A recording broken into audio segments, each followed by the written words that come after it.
మీకు ఒకటి తెలుసో లేదో నబిల్ కూడా గ్రూప్ గేమ్ ఆడుతున్నాడు. నబిల్ కూడా నిఖిల్కి అండ్ పృథ్వీకి బాగా సపోర్ట్ చేస్తున్నాడు. ఇంతకుముందు వైల్డ్ కార్డ్స్లో కలిసిపోయిన నబిల్ మళ్ళీ వాళ్ళతో గొడవపడి తర్వాత ఇదంతా అయిపోయిన తర్వాత మళ్ళీ వాళ్ళకి సారీ చెప్పి మళ్ళీ వాళ్ళు కలిసిపోయి వాళ్ళు స్ట్రాంగ్ ఉన్నారని చెప్పేసి వాళ్ళ మాటలు వింటూ వాళ్ళలో కలిసిపోయి వాళ్ళగా యాక్ట్ చేస్తూ ఆయన గేమ్ని గత 6-7 వీక్స్ నుంచి మొత్తం తగ్గిపోయింది. గ్రాఫ్ తగ్గిపోయేలాగా జరిగింది. ఎవరి వల్ల అంటే అది కూడా నిఖిల్, పృథ్వీ వాళ్ళతో ఉండడం వల్ల, ప్రేరణ, రేష్మి వాళ్ళతో ఉండడం వల్ల. సో దయచేసి మీరు దీన్ని గమనించాలి. నబిల్ కూడా వాళ్ళలో కలిసిపోయి వాళ్ళగా అయిపోయాడు. సో ఆయన జెన్యున్గా ఆడట్లేదు. ఆయన కూడా నా గౌతమ్ని టార్గెట్ చేస్తున్నాడు. కానీ గౌతమ్ సింగిల్గా నించొని అందరికీ గట్టి ఫైట్ ఇస్తున్నారు. అందరితో మాట్లాడుతున్నాడు. అందరితో గొడవ అంటే ఊరికి గొడవ పడట్లే. అతన్ని ఎవరన్నా డిఫేమ్ అంటే అన్న వాళ్ళని డిఫేమ్ చేసిన వాళ్ళని దగ్గరికి వెళ్ళి మాట్లాడడం జరుగుతుంది.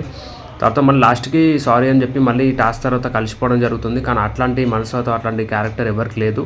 సో నీతి నిజాయితీగా ఆడుతున్నారు. ఒక్కడే ఆడుతున్నాడు. వాళ్ళ అవినాష్ కానీ, రోహిణి కానీ, తేజ కానీ సపోర్ట్ చేస్తాం, నీకు ఏమైనా సపోర్ట్ కావాలని అడిగితే లేదు మీ గేమ్ మీరు ఆడండి, నా వర్క్ నేను ట్రై చేస్తాను అని చెప్తున్నాడు.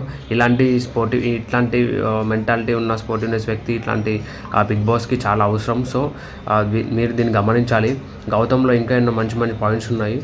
నాగార్జున గారు కూడా మంచి ఫేవరెట్ పర్సన్ అని చెప్పుకోవచ్చు మన గౌతమ్ బిగ్ బాస్ హౌస్లో. సో అదనమాట. దయచేసి లాస్ట్ వరకు మీరు తీసుకొస్తారని చెప్పి నేను అనుకుంటున్నాను. కానీ ఇందులో గెలుపు అనేది నబిల్ అండ్ గౌతమ్ చేతిలో ఉంది. కానీ నేను అంటున్నాను గౌతమ్ని గెలిపించాను అంటున్నాను.